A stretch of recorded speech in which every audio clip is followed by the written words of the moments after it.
All right, folks, welcome back to another edition. We got Big Rob in the house. What's up there, big man? What's going on, Tom? Not much, man. Enjoying the beautiful weather. We almost got blown away by a tornado 20 minutes ago. It was weird. Yeah, I got a text from my mom in the neighborhood saying she got hit hard, and I'm like, man, it just missed us. But we're definitely sitting out here sweating our ass off, though. Yeah, it rolled through briefly. It wasn't anything crazy. Just got windy for like 10 minutes. Super dark, but now it's beautiful. It's super light out. Got the doors wide open, my man. The pool. The storm hit? No, but I'm going in there as soon as this is done. I've been a night swim junkie the last couple weeks. I don't know what it is. It's just super peaceful to have like the lights on in the back and to kind of just swim. I mean, it's cold, but it feels good. I'm sure it does. Oh yeah. Let's recap, Rob. Sure. First of all, did you play any golf this weekend? Not this weekend. Last week during the week, but not this past weekend. How about yourself? We both swung and missed. No golf. I was gonna play. I was tempted to play Sunday. Yeah, I had the opportunity, but I kind of knew what I was getting myself into with the whole Saturday night festivities up at Kearney. Sure. And after last week's situation at Heritage Bluffs, I said, okay, we're not going to do that again. So basically bailed on Sunday. Actually, it was never really set, so I didn't bail, but just decided not to. Mm-hmm. But I believe I'm going to be playing. Well, I know I'm playing Sunday, which is Father's Day. Oh yeah, that's our day. I get it. Playing Sunday, and then I believe I'm playing Monday as well. So there you go. Where are you playing Sunday? Is it Belmore? No, so I'm trying to save that for Monday. Okay. Early Monday morning. Sunday's to be determined. How about you? Are you getting out? Playing tomorrow, which would be, if you're listening, Wednesday, obviously.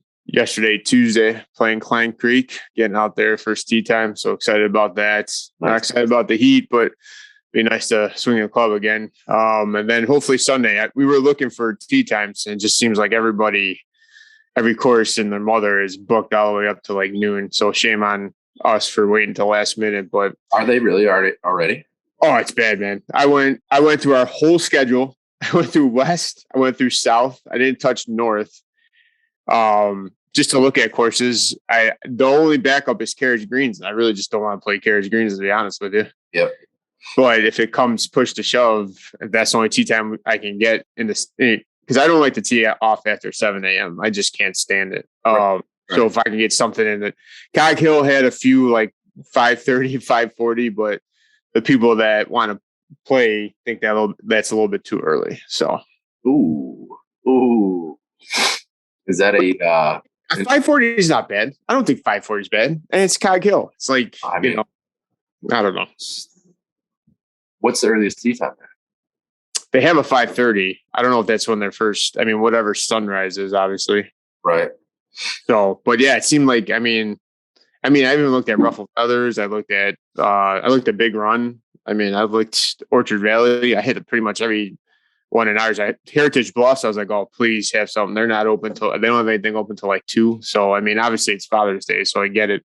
But Sunday's supposed to be like one. It's if not the biggest golf day of the year. Sure. I mean, but it's supposed to be balls hot Sunday too, like 90 something. But it's also Monday too. So like that surprised me.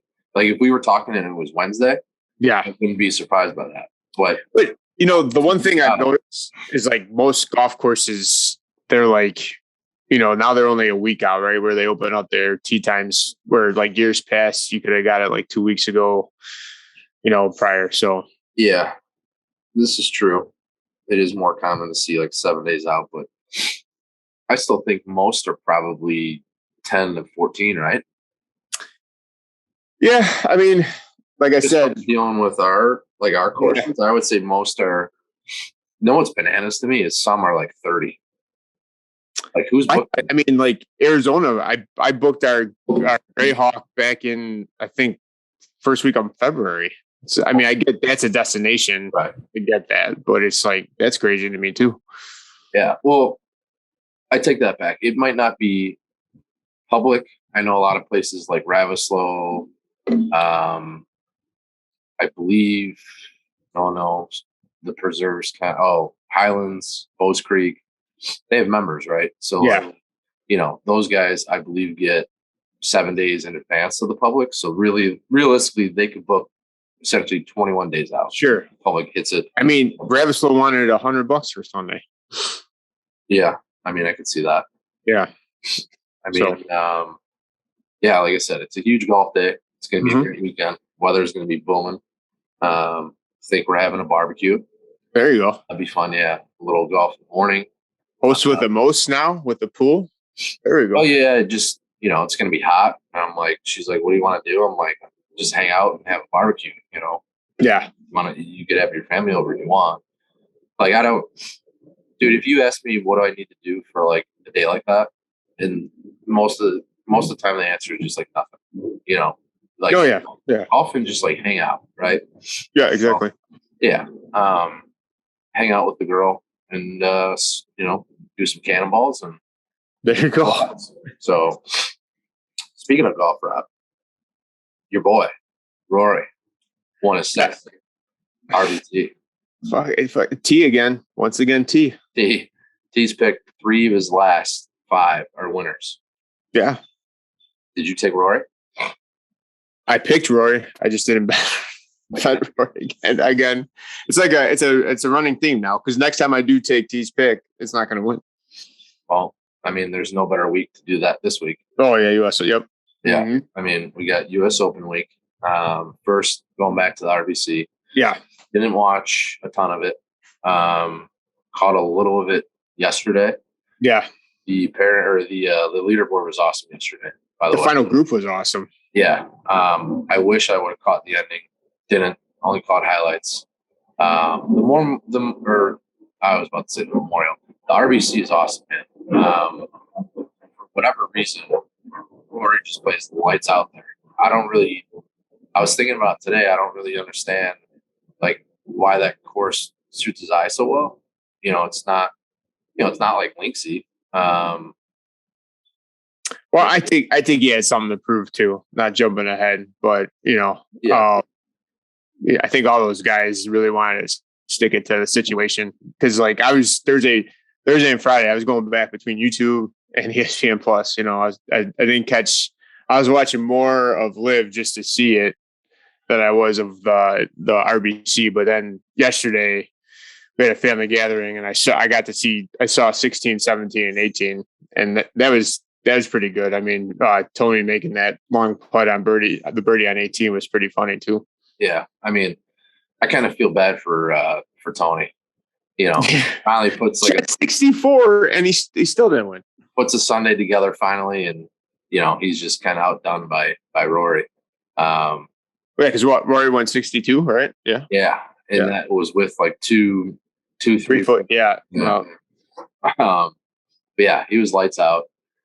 Speaking of Live Golf, so you already mentioned you watched some of it. I literally didn't catch 1 second of it on Friday. I had to go back and watch it. Yeah, dude, I just think first of all, I think it's awesome that there's a ton of golf. Don't get me wrong. For those of you who caught it, like it was just shot after shot after shot. Well, I mean, that was cool.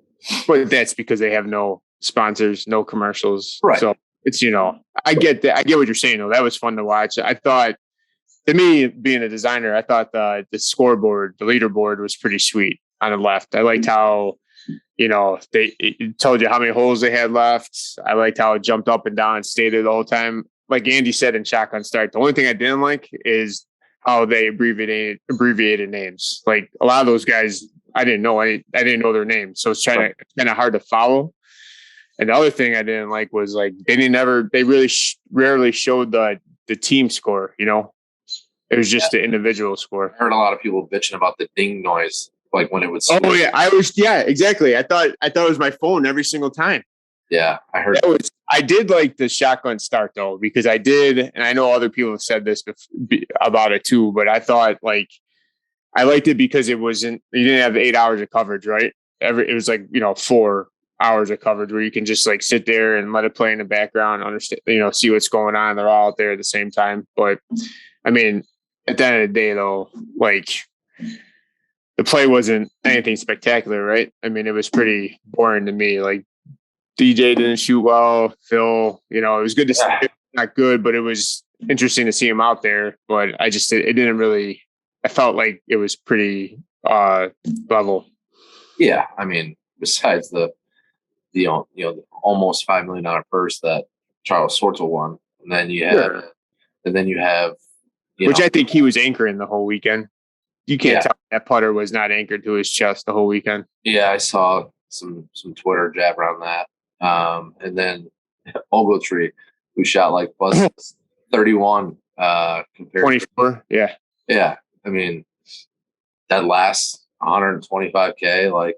Well, it's interesting because like Shotgun Start, the episode this morning was talking about like, so you got Patrick Reed, you got DeChambeau going over now. It's like, do you think he's invited back? Probably not. He's probably the one they're kicking out, being so. Potentially. I don't know this early on if they're kicking anybody out. They'll take all the whole field, but maybe. I thought they were only sticking at 48 the whole time, no matter how many people they got. I don't know. I have no idea. I know Pat Perez is going over. Yep. And I think he's on Phil's team already. No, he's on DJ's team, I think. And DeChambeau is going to go to Phil's team, they were saying. Yeah, I mean, I just think there's just going to be they're just going to keep stringing guys along. Like there's going to be a new guy every 1 or 2 weeks, and I see a bunch of guys jumping over right now, especially too. Like just because I feel like people want to strike while the iron's hot now, especially that like the whatchamacallit came out, the PGA Tour when Jay Monahan came. Oh yeah. Well, like the other thing, like Nolan Up was talking about today, they had I think they had a analyst from Sky Sports on, and they were talking about though, like they applied for the OWR, right? Yeah. And it takes 2 years to get approved. So like some of these guys, like Gooch going over there, he's going to be in 2 years he's not going to be in the top 50. He's not going to qualify anymore for any of the majors. So it's just like, Phil and DJ, they're exempt for things, DeChambeau and stuff like that. So you could see them jumping over, but these younger guys that don't have official world ranking points, they're kind of screwing themselves right now, unless they're getting a huge payday, Yeah. Yeah, I could see that. Speaking of the Phil presser today was beyond bizarre. I saw the pictures from it. He looked terrible. Dude, he basically didn't have an answer for anything. He just like kept talking in circles and, said, basically, please respect my opinion, or I respect your opinion. He said that about 30 times. Just like really wouldn't answer anything. But, he was asked some ridiculous questions. Sure. I mean, it's crazy that these golfers have to, answer some of these questions. But anyhow, yeah, it was bad. He looked awful, sounded awful, like didn't seem like Phil at all. Usually Phil's like a gem in a presser. He's like one of the best to ever do it in the pressers, whether that's before or after. And he was just like, he didn't seem like Phil at all. You could tell something was bothering him, something was up. Sure. Speaking of, did you see your boy Spieth? Yeah, that was awesome. Dismissed today. Oh, that was awesome. I saw that tweet right away. That was great. So for those listening who didn't see it on Twitter, there was a journalist there. He noticed on the tee, Spieth walked over to Billy Ho to congratulate him on the Memorial win. And tell him good luck. Yeah, tell him good luck. And then he looked over and said, play well or something. And no, he nodded his head at Spieth. Spieth just ignored the shit out of him. Yeah, like he didn't say anything or respond to him. Right. Kind of, and we were talking about that, last episode or the episode before? Like, now that they're no longer colleagues, are they sure. Are they going to be exactly like this? So, did you see and Murray's lockers are next to each other? Yeah. I mean, it's kind of interesting. It's almost like, two rival college football teams now. Sure. They just hate each other's guts. Dude, golf Twitter, like you said earlier, was like, it's been awesome the last 7 days. Even Instagram with like Pat Perez and his wife like announcing everything. It was just like Looney Tunes of everything that was going on. It's nuts. It is nuts. It got to a point where I literally had to just get off Twitter and go to Instagram to like look at pictures opposed to reading. Right. It was good. And I feel like it's more so like golf media, journalists, like people are just getting nuts, man. Like you can tell the players are kind of, some are speaking their mind, others are kind of just like having fun with it. But golf media, I don't know if they're like trying to, protect their job or like, they feel like, or maybe they had a talking to and said, hey, we need you guys more than ever to promote the PGA Tour. I don't know. I doubt that happened, but it just seems like everybody's super defensive now and super like, as if they're getting paid by the PGA Tour to talk about it. Right. Yeah. Yeah. But golf Twitter, dude, it's a sick place. I mean, like the whole 18 green scene was awesome when Rory getting back to RBC and stuff. And like, probably the perfect thing that could have happened for the PGA, right? Besides Jay's, speech, talk to Nance. But like, I thought it was funny too, like his quote afterwards or whatever you want to say when he's being interviewed about getting to 21 wins. Yeah. That was good. Yeah. I mean, I wish Rory didn't even give him the time of day, to be honest with you. Because it comes off as like, well, of course he's thinking about it, but it's basically coming off as like Norman, is lingering in Rory's head. Obviously Rory's on the board, so it's going to be in his head, but I thought it would, it'd just be, to me, don't even say anything and go win, 5 more events. Sure. Saying something, but kind of just opens the door. I thought it was hilarious that those two Sky Sports reporters were talking about how bad of a wedge player he was, and then Rory walked up and he's like, "Apparently, I'm a bad wedge player." You catch that? I saw that on Twitter. That was good. Yeah, that was funny. I thought that was hilarious. But yeah, Rory. I mean, in the last week, Rory's been super outspoken. It's almost, you could tell he's almost like kind of pissed off. Oh yeah, I mean JT as well. Yeah, so that's pretty cool to see. What else is cool to see, Rob, is the North and West Side tours. Finally, you guys are done with the 4th event this Friday. Scores are due by 9 p.m. You guys start your PGA Championship on Saturday. Excited about another major. Yes, the majors are here. The second major is here. We're breaking down Stonewall Orchard and Bowes Creek. I almost lost it there first. Yeah. No, Bowes Creek. A nice little gem that I can't wait to play, to be honest with you. Oh yeah. And speaking of, we're going to start with the North Side Tour. We're going to start with Stonewall Orchard, and we have a very special guest coming on. The assistant pro, actually, from Stonewall Orchard, Mr. Brian Dalton, is going to be in the house, Rob. So he's going to break down Stonewall for us, and then we'll go from there. All right, folks, welcome back. And we are back with Mr. Brian Dalton, the assistant pro at Stonewall Orchard. Brian, how are we doing? Doing great. Thanks for having me, Tom and Rob. Appreciate it. No problem. Thank you for coming on last minute too. Brian is a good friend of ours. For those of you guys that don't know, Brian also is part owner of Wedge Guys, our sponsor on our website, where you can find their grip kits, their grips, their solvent, all directly through us via the link on our website, and that's Wedge Guys. But more importantly, Brian, you're the assistant pro at Stonewall Orchard, and you're going to break down Stonewall for us in the Northside Tours PGA Championship this weekend.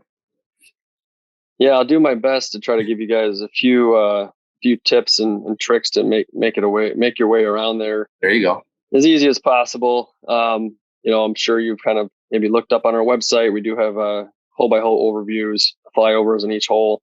Kind of give you a little bit of a feel for what's in store out there.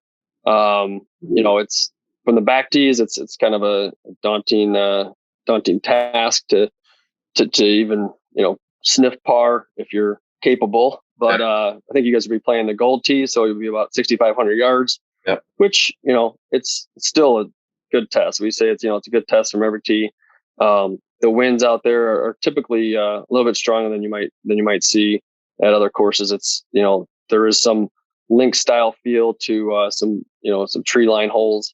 Overall, the fairways are pretty forgiving. We do have a lot of water out there. So, Tom had mentioned to see about, some of the trouble holes out there and ones that you might have a chance to score on. The front 9, the par 5s are definitely scoreable if you put yourself in the right position. Those would be hole 3 and 5. Hole 3 is pretty much a straightaway par 5. I think from the goal tees, it's about 500 yards. There's a bunker on the left-hand side. Just kind of hit it right over, just to the right of that bunker. And it kind of then feeds. It's a blind shot off the tee. It'll kind of feed downhill off of that, right over the bunker. It just kind of feeds downhill. And if you hit a bomb and it's dry out, you can get it past the car path, which will set you up for about, 200 to 190 in.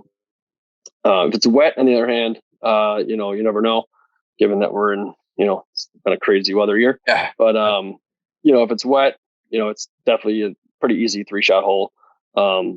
And you can still set yourself up with the birdie opportunity, hitting a wedge in there. And then, the number 8, I'll touch on that real quick. There's kind of a bunker right out there in the middle of the fairway that you'll see off the tee.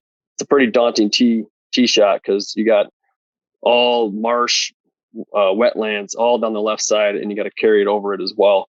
It's only about a 215 carry when you're aiming right at the bunker. Maybe 210, it just depends. But you can also bail out to the right. You got plenty of room right to bail out if you do happen to miss hit your drive. But you can kind of hug the left-hand side of that bunker if you can. Try to hit a draw if you can. Kind of set yourself up. It'll run down a little bit more. There's a little speed slot up there over that bunker in the left. And then from there, you'll probably have, most players, if you hit it about 250 off the tee, you'll have about, 215, 220 in. Since you're kind of cutting off the dogleg, slight dogleg left. Yeah.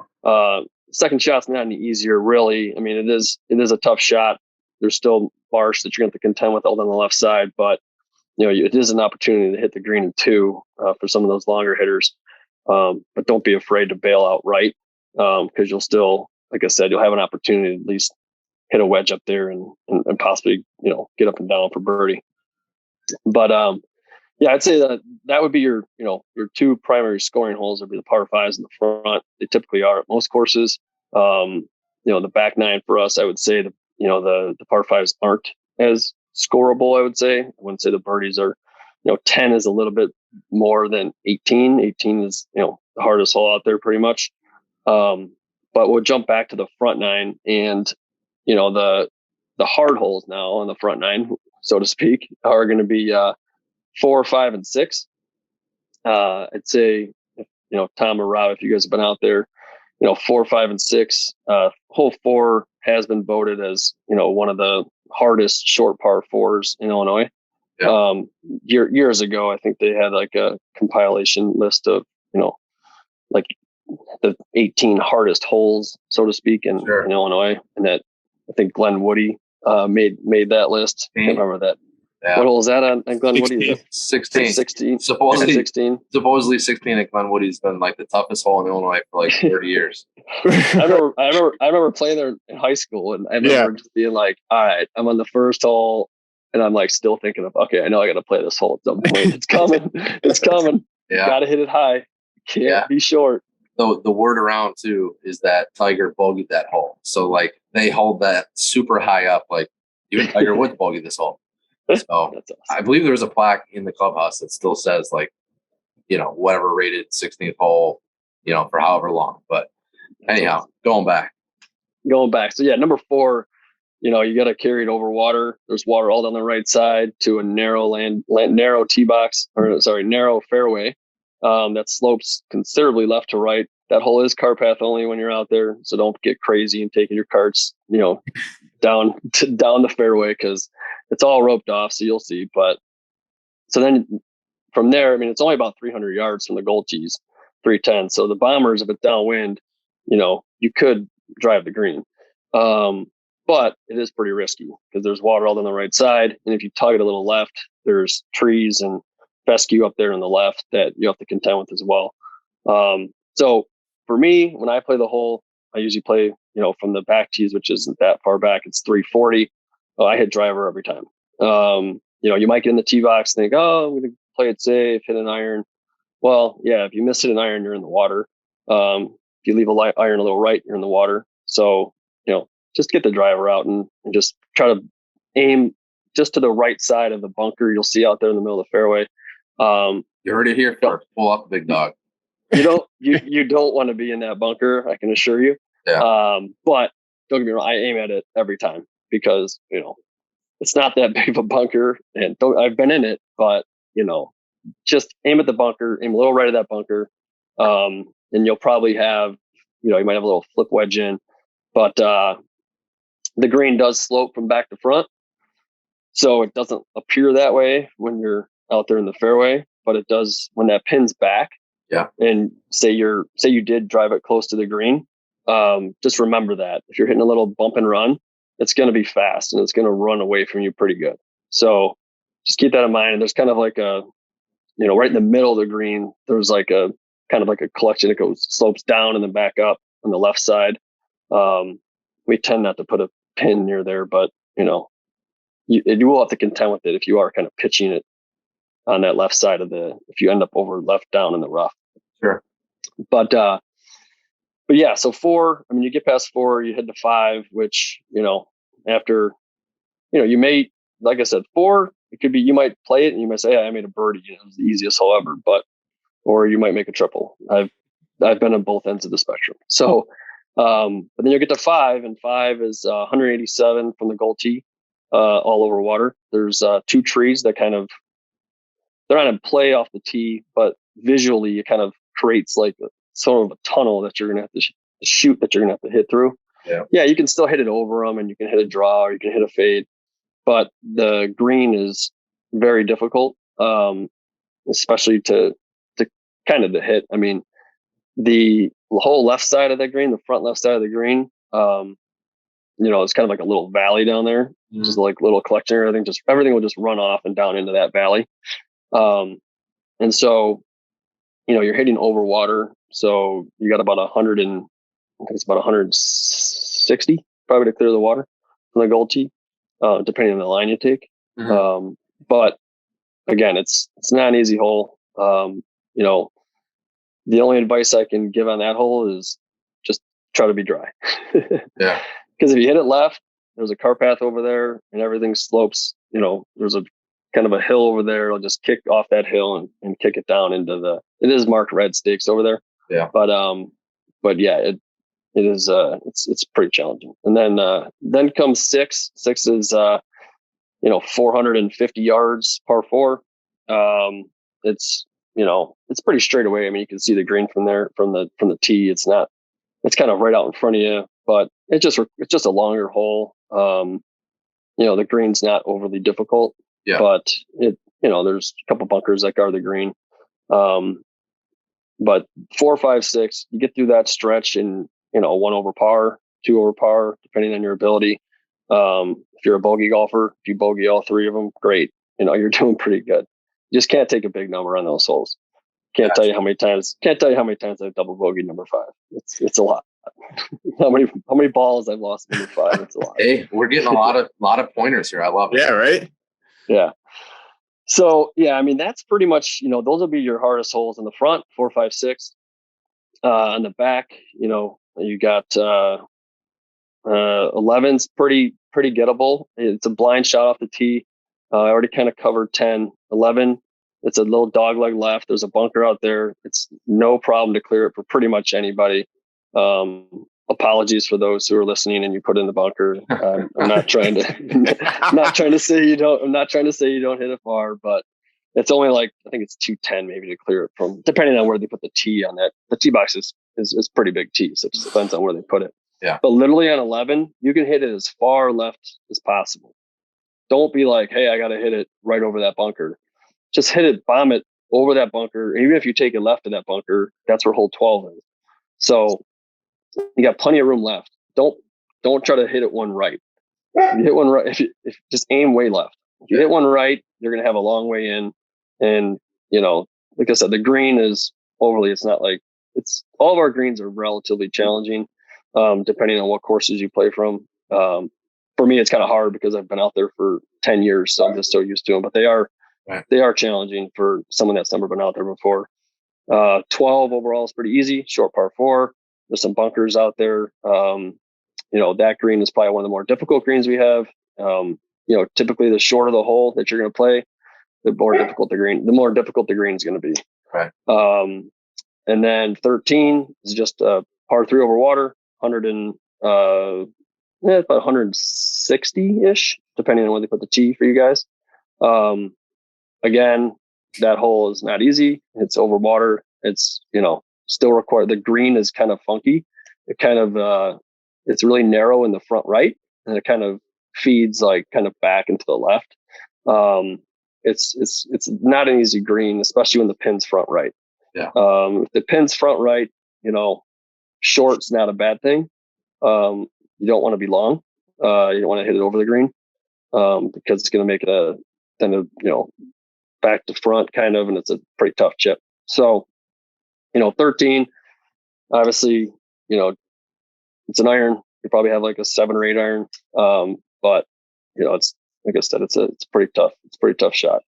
14 is all over water, from the back tee, from the gold tee. You have to contend with the water a little bit. You can kind of err on just hitting it a little bit left. You don't want to flirt with the water on the right, but you can get it down there pretty far. It's only about 360 from the tee. You guys will be playing from. 15, water guards the right hand and the left hand side of the green. There's a big, huge fairway bunker out there. You can take off, scope it, but you can take off as much as you feel comfortable taking off. If you take it over the entire bunker, there's a speed slot up there. It'll kind of kick down, and you'll probably get an extra 20, 30 yards if it's dry. Nice. 16, there's a huge, big 200-year oak tree out there. I think it's kind of like, I would say, you mentioned signature holes. I'd say, it's a pretty special tree. We've been treating it over the last number of years regularly, just to save it. Because, if that goes, the hole kind of goes. I'm sure you guys have been out there and you've seen it. It's just pretty cool looking oak tree. But you can kind of aim it just to the right of that oak tree. There's water all down the right side. That green, again, it's a short hole. That green gets a little bit tricky in the front, and then in the back, there's kind of a big swale kind of in the front. And then just make sure you check the GPS in that hole, because visually it's kind of hard to tell where the pin is, if the pin's back or in the front. Even I sometimes have a hard time being like, all right, so check the GPS on the carts that we have, and it'll kind of give you an idea of, hey, that pin's way back there, or it's maybe in the front. 17, short hole. It's only like 150 yards. Just water on the right hand side. Nothing too crazy. Yeah. Pretty big green. If the pin's in the front, that's probably a hole-in-one opportunity if you ever had one. There's a little slope there, and you can kind of kick it off that slope, and it might feed back down to the hole. Nice. So hopefully the pin's in the front that day, whatever day you're playing. And then 18. So 18, like I said, it's the most talked about hole. I'd say at Stonewall Orchard. There's people that come in and just bitching and moaning. Course is great, but blow up 18. I personally think it's a well-designed hole. It's not supposed to be easy. Every course is going to have a very difficult hole. You just got to kind of know how to play it. From the gold tees, if you can hit the drive, let's say if you can hit a drive 280, like for me from the gold tees, I can hit the ball about 300-ish, maybe 280 carry. Yeah. I wouldn't hit driver from the gold tees. If I was playing in a tournament, I would hit a 3-wood. The reason being is it will bring in the left side, there's some trees and there's some fescue over there. Sure. You'll see it. You can scope it. It'll bring that stuff into play if you hit driver. Same thing with the right side. You blast it way right, you're in some trees. You blast it.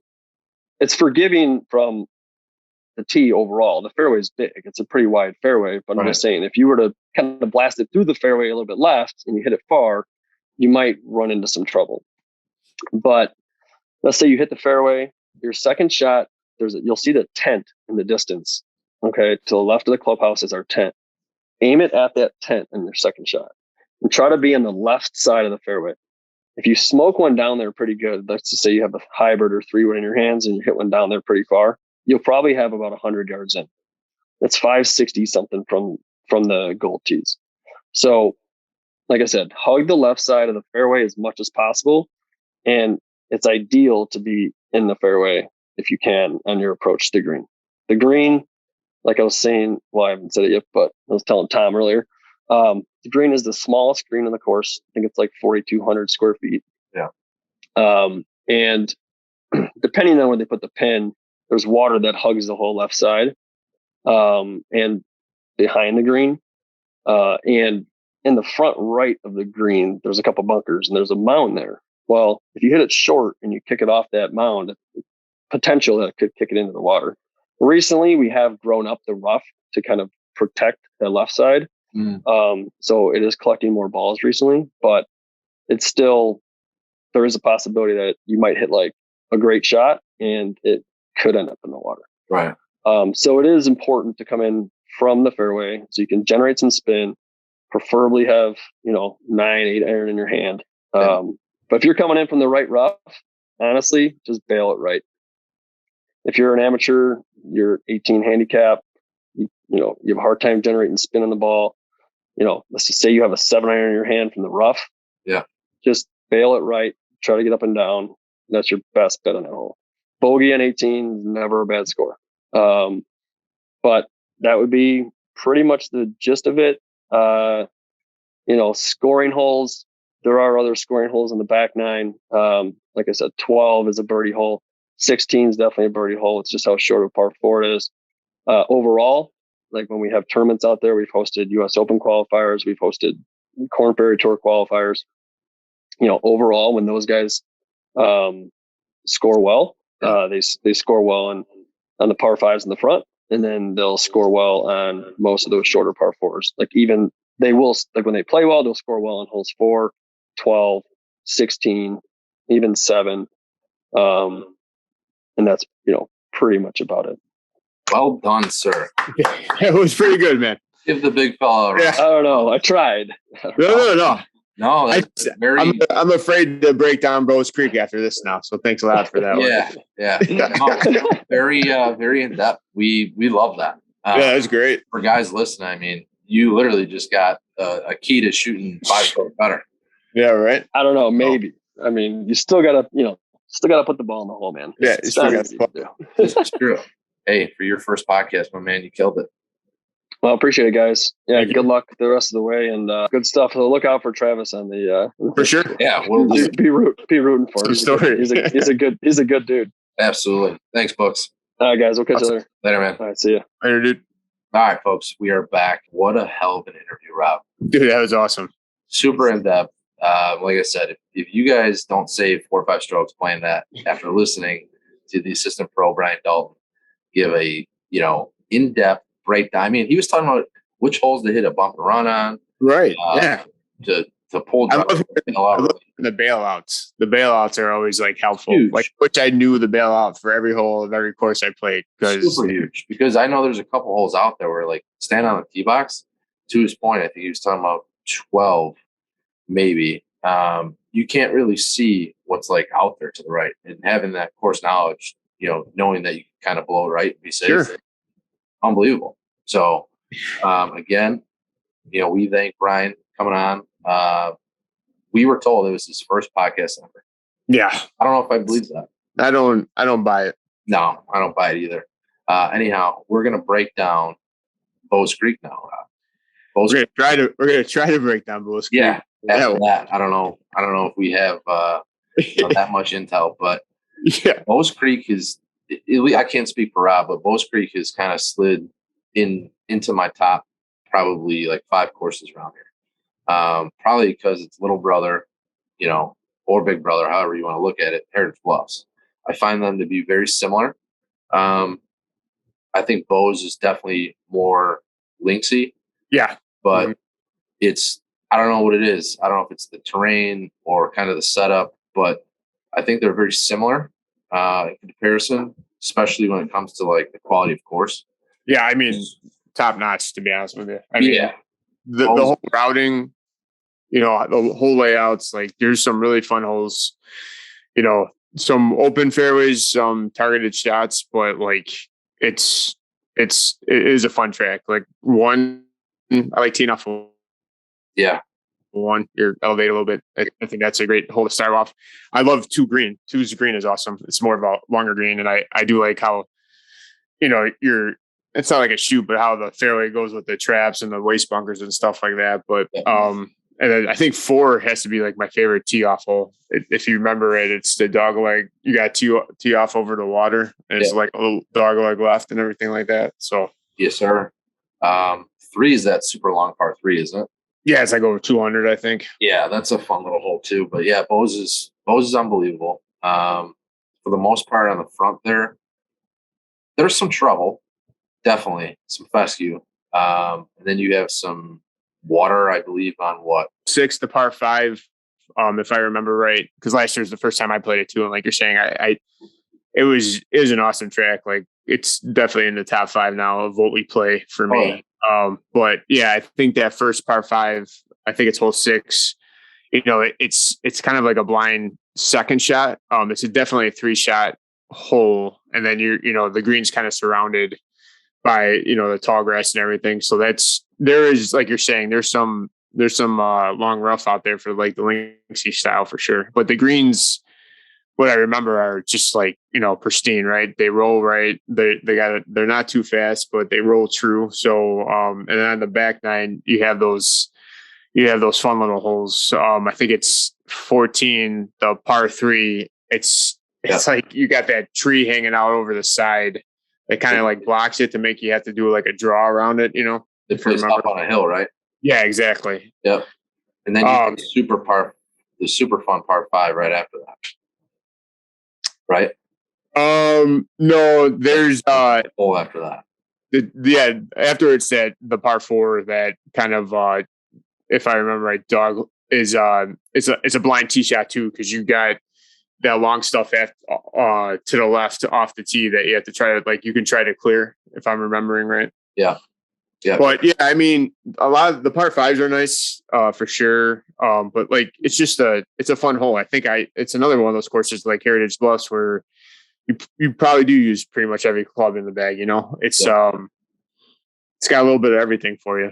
Yeah, the terrain there is awesome too. A lot of ravines and rolling hills and mounds, and I mean 18's tee shot's awesome. 18 tee shot's awesome. Into that green is crazy because it's elevated and it rolls off. I think it's back to front type deal. So it's just I mean, I know it's nothing like what we just heard about Stonewall, but like it's a great course to play. I mean, if you just keep it in the middle, there's some holes like 10 and stuff where you got to be particular off the tee, but if you don't spray it too far, you can recover easily. Yeah, I was just gonna say, I remember 9 coming into the house. Yeah, short par 4, but it plays down. Yes, exactly. Super ball. Again, guys, not even on the West Side Tour, north, south. I'm telling you, go out to Bose Creek. Bose Creek is a super shady gem. It's a ride, but it's worth it. It's definitely worth it, especially the cost. Like I was so mad because that's what I looked at for like Sunday for Father's Day, just to get around it. And they were only asking, I think, like in the afternoon, like $60, $67 or something like that. Yeah, I mean it's got a great price point. Course is unbelievable. It's always in great shape. Highly recommend it. So that is the West Side Tour PGA Championship, and that wraps up the second major. What will be the second major of the year for the North and West Side Tour route? Right. That rolls us right into the U.S. Open Book It with T picks. Who you like this week, Rob? Let me guess. He says, I mean, I don't know. Like, hold on. I'll guess for you. Spieth, Rory, and then probably like Max Homa. Well, I mean, Spieth, Homa, and damn it, who is it? Who's the third in their group? Rory. Did I just say? No. Adam Scott is the third in their group for, and I think they're the marquee group. Like, because did you see Homa's tweet about, how they group you? Good thing it's the most handsome group or something like that. Adam Scott, yeah, Adam Scott doesn't have a chance.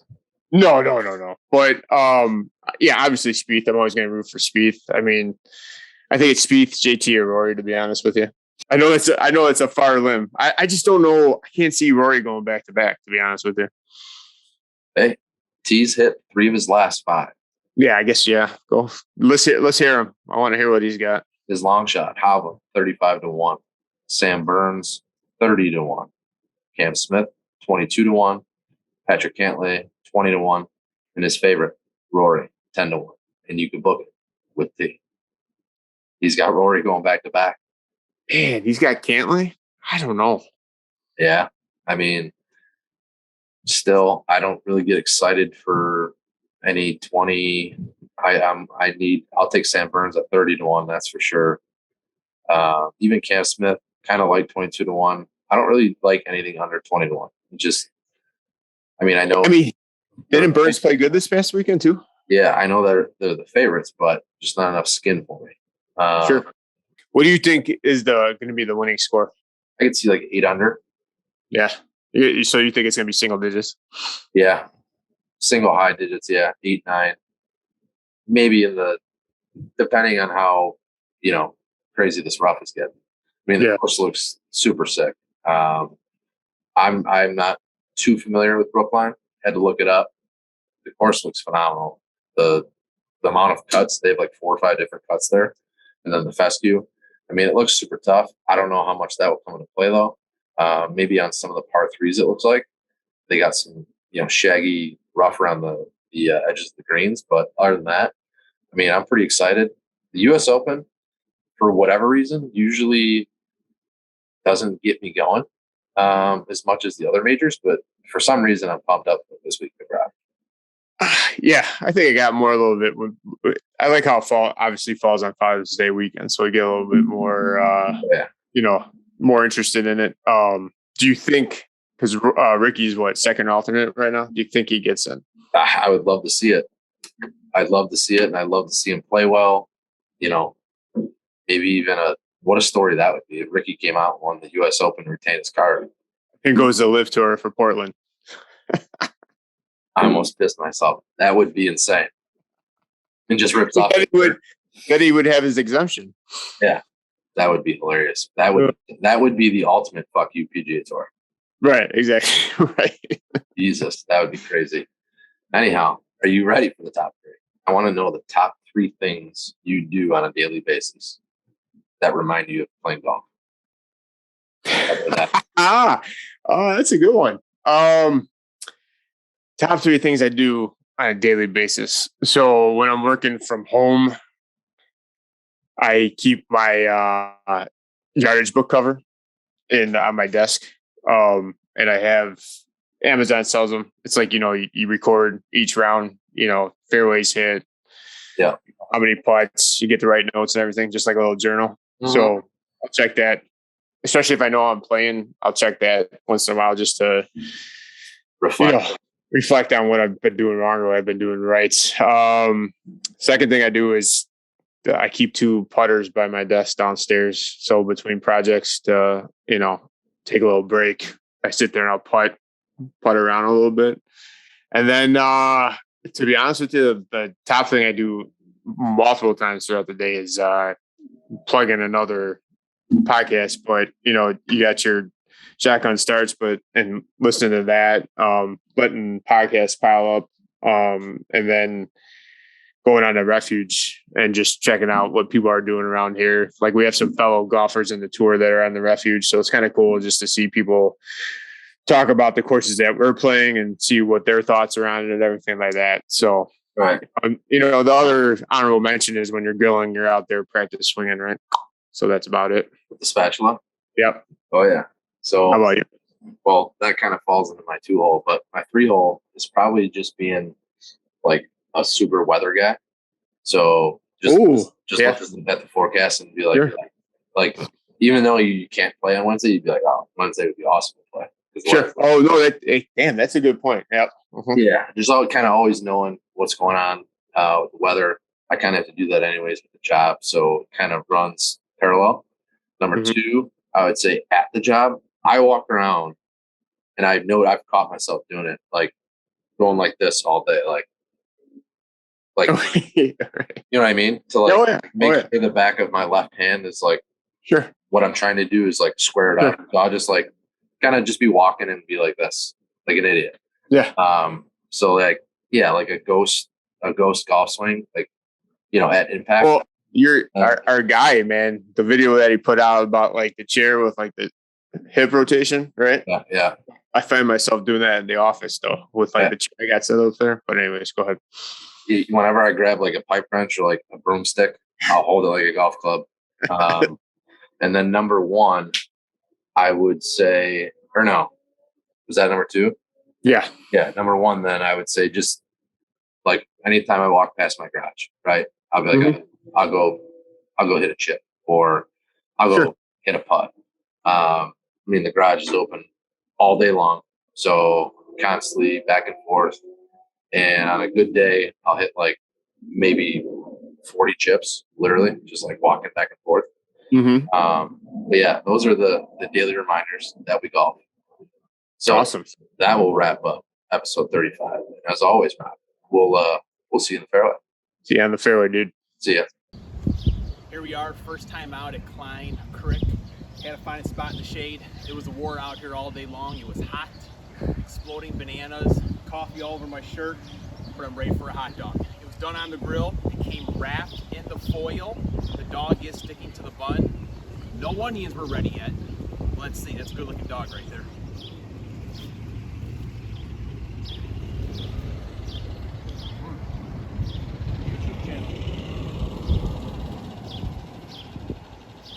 That's got really good flavor to the dog, outstanding. With no onions, going 3 Chicago stars. Thank you.